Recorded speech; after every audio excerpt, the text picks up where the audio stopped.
Today, it's an upscale clothing outlet. But in 1979, what happens in this spot signals a new era in organized crime that will last nearly 20 years.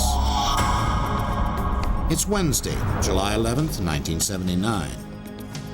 A sudden burst of gunfire shatters a sultry afternoon. The shootout occurred at about 2:30 this afternoon when two or more Latin males entered the Crown Liquor Store here on the west end of the Dadeland Mall. They were followed by two or three other Latin males, and then the shooting began. They came prepared to do battle. Two men lie dead on the liquor store floor. But what happens next is off the radar of organized crime in Miami. The hitmen exit the liquor store and turn their guns on the public.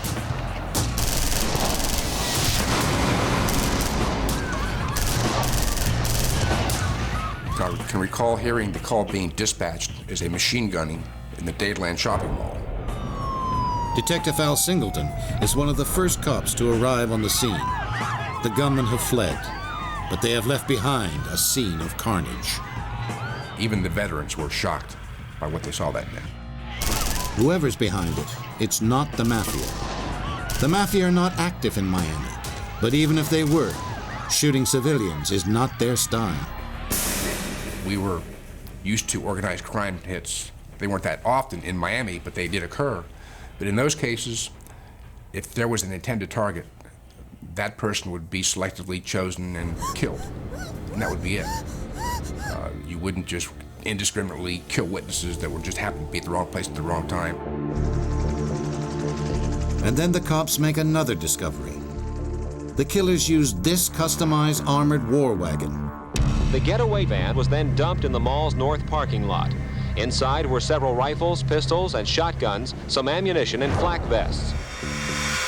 They used this, it was 1978 Ford Econoline van, and then had been reinforced with stainless steel to make it bulletproof.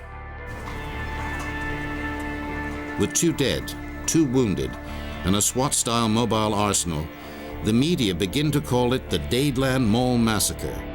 Miami has never seen anything like it. But it's only the start of a terrifying decade. Dadeland set the mark. We had never encountered any kind of violence like that.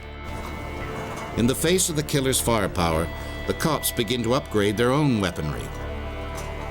When you recover 14 weapons used by contract killers, you realize that the standard issue Police 38 was a poor countermeasure to that kind of firepower.